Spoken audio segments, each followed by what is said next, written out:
আল্লাহু আকবার আল্লাহু আকবার ইল্লাহিল্লাহ, যে আল্লাহ মহান, আল্লাহ মহান,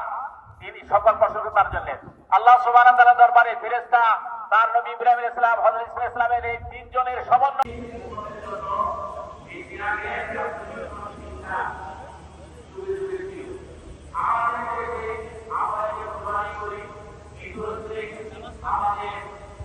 গ্রহণ করেছে এবং তাদের স্বামী এবং সন্তান, এই তিনজনের একটি পরিবার, তিনজনেই একেবারে জীবনের সকল ক্ষেত্রে আল্লাহ রসুলকে প্রাধান্য দিয়ে জীবন ছোট করার জন্য প্রস্তুত হয়ে জালিমদেরকে বন্দী করে দেন মাওলা, জালিমদেরকে তারা